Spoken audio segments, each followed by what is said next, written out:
Hola amigas y amigos, les doy la más cordial bienvenida a Perspectivas Históricas, este espacio para la reflexión y el análisis de temáticas actuales, pero desde la perspectiva histórica. El día de hoy vamos a hablar de los problemas y desafíos del movimiento lésbico y bueno, saludo como cada semana a mi querido Felipe Ávila. Hola Magali.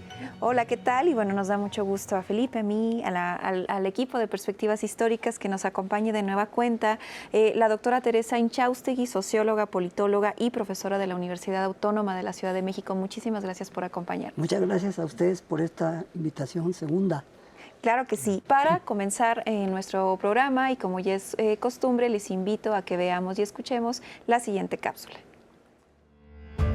El movimiento de mujeres lesbianas tuvo su origen en la década de 1970, en un conglomerado de movilizaciones en torno a la liberación y el ejercicio pleno de la sexualidad y las identidades de género.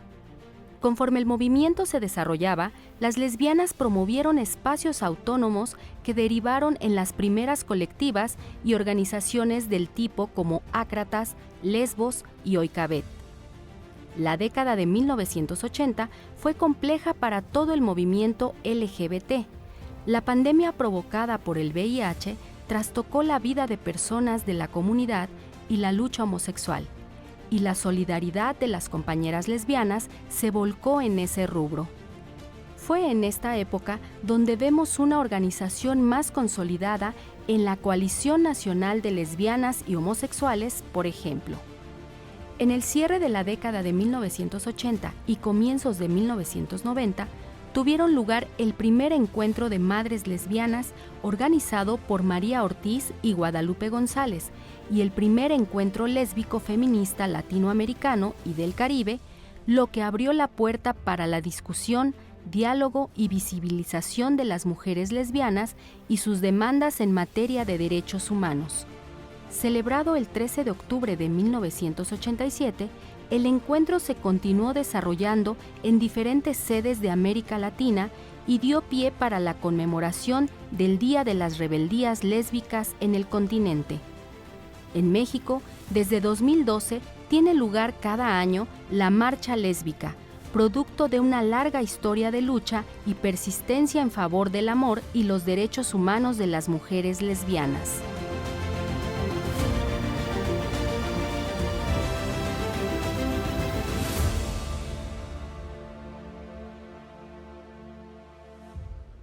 Y bueno, como pudieron apreciar en la cápsula del día de hoy que preparamos para ustedes, pues vamos a seguir hablando de la historia, pero también del presente del movimiento lésbico, y por eso nos acompaña la doctora Teresa Inchaustegui.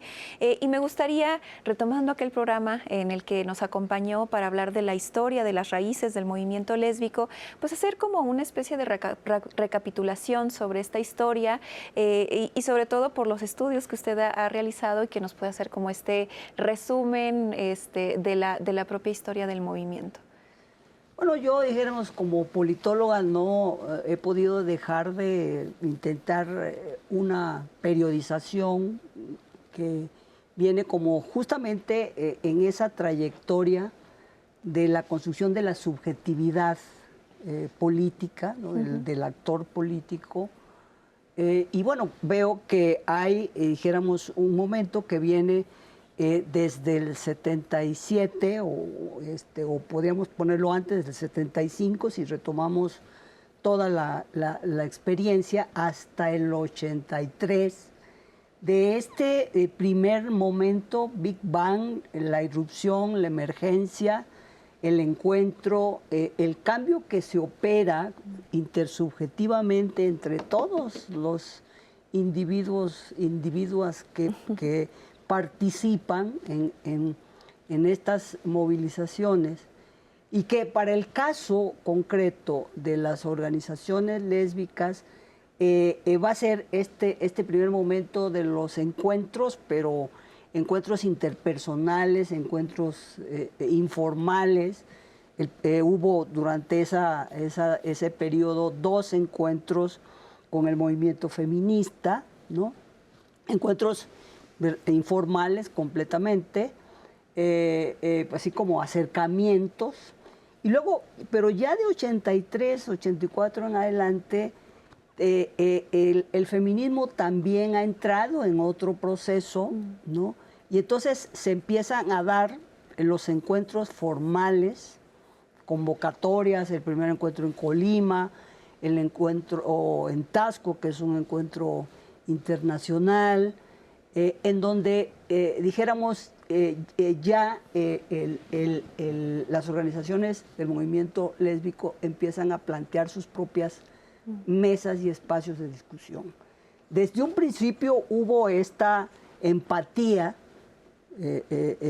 por ejemplo, pues de las organizaciones lésbicas con las demandas del feminismo, claro. O sea, todo el programa antiopresión y pro-liberación de las mujeres era empático con nosotros, aunque otras cuestiones como el aborto y esto no fueran precisamente claro. Problemáticas, pero pues como mujeres podríamos también estar expuestas, pero siempre en el apoyo. En ese momento las feministas no estuvieron cerradas, pero tampoco era como muy abierta la recepción, ¿no? Creo que el estigma lésbico pesaba, sobre todo en momentos en que todavía las feministas tenían que organizarse por fuera de sus partidos, porque tampoco la demanda feminista era reconocida. En el segundo momento, en este momento ya de los encuentros más formales, todo este tema de lo personal es político, obviamente nos llevaba por trayectorias distintas, ¿no? La forma en que además ya era en ese momento parte de una discusión que ahora ha tomado otros nuevos bríos de muchas lesbianas que decían que ellas no eran mujeres, y no porque negaran su sexo femenino, sino porque subjetivamente no se habían conformado como mujeres. ¿No? Nunca se habían pensado desde ese lugar, nunca habían asumido el mandato, emocionalmente no se sentían empatizadas, y entonces desde ahí había ese tipo de diferencias. Y otras, pues, que no, ¿verdad? O sea, que se consideraban mujeres lesbianas. Entonces, esta cuestión ha permanecido todavía en estos momentos. Por ejemplo, ahora que la diversidad está cada vez más multiplicada, persiste. Luego, después de esa etapa, hay también, es una etapa también de encuentros internacionales, de encuentros regionales, en donde la subjetividad va y el actor va tomando también otros vuelos, contactos con organizaciones de lesbianas ricas, con dinero del primer mundo, que podían financiar proyectos, fundaciones, etcétera, que podían hacer parte de ese paso que se dio en general en el feminismo, del movimiento a las organizaciones no gubernamentales, a las OSCs actualmente, ¿no? También ese proceso se dio. Y bueno, yo creo que acompañando a todo el movimiento de la izquierda y todo el crecimiento de la izquierda y los partidos, en 1991 empieza también un proceso que yo llamaría de institucionalización, que en el 97, cuando gana la presidencia el ingeniero Cárdenas, hay, dijéramos, ya diputadas de las organizaciones de lesbianas que están ya con la agenda, y ahí empieza toda esta agenda de institucionalización que, bueno, que recoge parte de lo que se había planteado en las calles, la libertad sexual, el derecho a la identidad, el derecho al trabajo, que no te corrieran, los derechos de seguridad social, de salud para las parejas, la herencia, los testamentos, toda esta parte económica que, dicho sea de paso, no resolvía, por ejemplo, las sociedades de convivencia, ¿no? Y bueno, y luego pues el matrimonio, la adopción y todo este proceso que yo diría que es un poco de normalización de parte de la diversidad sexual en el mainstream de la sociedad, ¿no? Que ese sería como el periodo actual, ¿no? Ahora, claro, pues está también toda esta demanda de la población trans, que es el derecho a la identidad, el tema de la no violencia, incluso la posibilidad de la caracterización de un delito de transfeminicidio, etcétera, que está, dijéramos, en la parte de la discusión, ¿no? Sí. Teresa, cuando tú asumiste tu identidad sexual y que te incorporaste al movimiento, ¿cómo viviste este proceso de darte cuenta que no estabas sola, que había mujeres que sentían como tú, que vivían como tú, que veían el mundo como tú y que se estaban uniendo y que estaban creando organizaciones y saliendo a la calle? Y también tu experiencia personal es muy importante porque tú tuviste la oportunidad de hacer política por estos derechos de la diversidad. Platícanos un poquito cómo viviste eso. Yo a los 5 años, pues no te voy a decir que en ese momento decidí mi sexualidad, pero a los 5 años yo decidí que a mí no me gustaba el panorama que ofrecía el mundo en el que yo nací a las mujeres. Yo veía que mi mamá con sus amigas que se reunían, hablaban sobre lo que le hacían a sus esposos, de comida, de qué le preparaban y cómo se lo hacían, y a la hora de que él llegaba, qué hacían. Y esa era la conversación de ellas. Y iba al lado de donde estaba mi papá con sus amigos, platicando pues, de sus negocios, de sus viajes, de cómo habían resuelto problemas, de cómo se habían encontrado dificultades. Entonces yo en ese momento sentí o percibí que era más interesante esta vida de ellos que la vida de las mujeres. En ese momento, pues yo obviamente no tenía conciencia, pero en ese momento yo tomé una elección, ¿no? Claro, el proceso de constituirme y que mi deseo sexual se fuera desarrollando en ese fue pues como mucho más accidentado, porque pues también pues, como mujer tuve novios, tuve experiencias y tal, ¿no?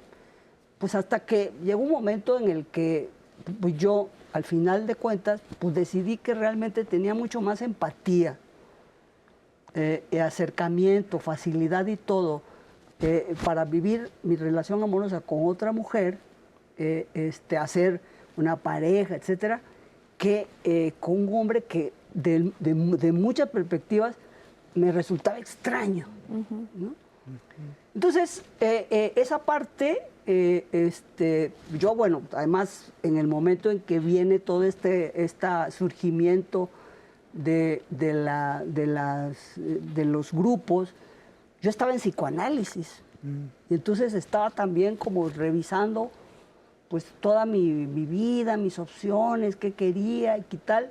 Y me pareció que era importante, interesante personalmente entrar en contacto, conocer a otras semejantes y vivir la experiencia, pero también estaba convencida de que había que remontar la represión, el castigo, el señalamiento y tal, porque yo eso también lo viví en carne propia, ¿no? Entonces, esa parte pues me animó y bueno, pues decidíamos a marchar cuando éramos un pequeño grupo y todo el mundo nos veía y nuestros compañeros de la escuela salían a mirarnos y todo esto, y las familias nos reclamaban que por qué andábamos exhibiéndonos con estas demandas, ¿no? Entonces, y bueno, hoy el panorama es muy distinto.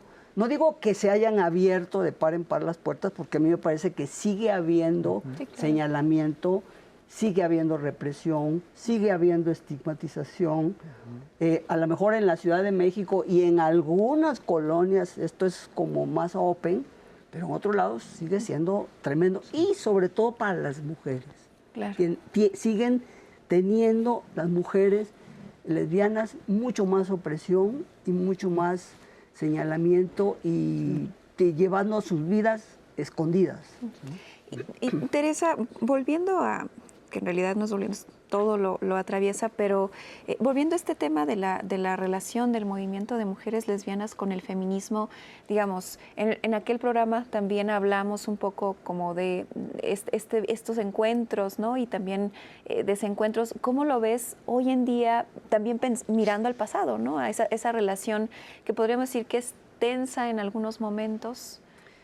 Yo lo que veo es que lo que hay ahora es esto que Bauman ha señalado como la liquidez, ¿no? De esta posmodernidad, en donde lo que hay es una liquidez enorme de las identidades sexuales. Los jóvenes, las jóvenes ahora, generalmente muchos no quieren ser caracterizados, señalados por una orientación sexual. Incluso los que asumen abiertamente su homosexualidad no quieren ser vistos ni etiquetados como tal. Y bueno, las prácticas de la sexualidad son muy abiertas, como decíamos, las letras cada vez se multiplican.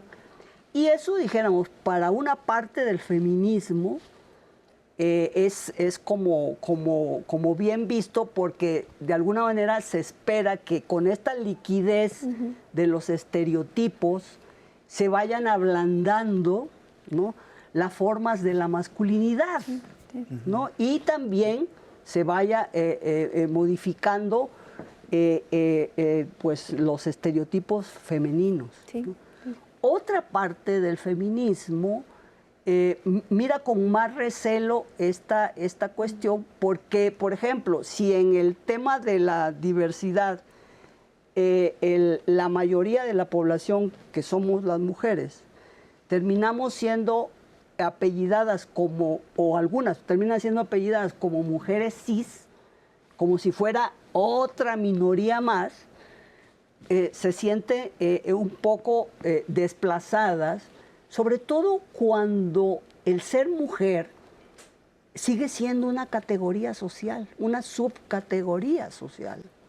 Y sigue habiendo una gran desigualdad de las mujeres con respecto a los hombres en todos los ámbitos, aunque hayamos crecido en participación política, en economía, aunque una mujer ahora en México, por fortuna, esté al frente del máximo pináculo del poder, y que en estados, en municipios, en ayuntamientos, estén participando, todavía la brecha es amplia.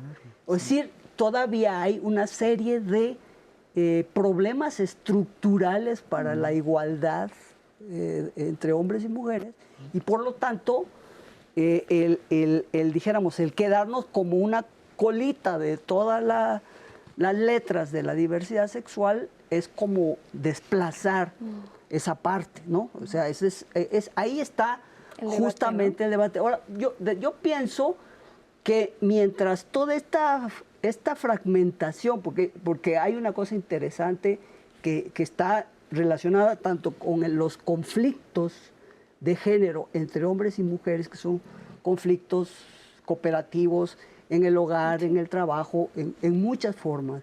Y mientras todas estas descolocaciones y transformaciones del ámbito de lo íntimo, que van desde lo íntimo, pero que afectan la fecundidad, la paternidad, la maternidad, la familia, todo, no se aborde desde una perspectiva política in toto y se hagan transformaciones que realmente modifiquen las estructuras, puede ser que toda esta fragmentación pase como algo temporal, sobre todo si las derechas que están mirando con mucha atención todo este campo y pensando que pueden volver a reprimir, a enclosetar, a estigmatizar y volver a acomodar las piezas que fueron fundamentales para el desarrollo de la sociedad moderna, Sí. para la familia moderna, para el trabajador a pleno horario y la ama de casa a pleno horario, para todas estas instituciones, ¿no? Entonces, ahí hay un tema que hay que abordar y que creo que a veces en la discusión solamente sobre las identidades se pierde. Teresa, ¿y cómo ves tú este diálogo, esta relación entre las distintas generaciones del movimiento lésbico? A las jóvenes, ¿cómo las ves tú? ¿Y cómo crees que ven las jóvenes a las fundadoras como tú? Híjole, pues yo no he encontrado así muchos espacios de diálogo y eso pasa también con las chicas feministas y las viejas feministas. O sea, tenemos un salto, hay una brecha generacional que habría que remontar. Ojalá tú invites a unos y otros para empezarse a conectar y a hablar, ¿no? Y en espacios académicos también se pueda dar ese diálogo.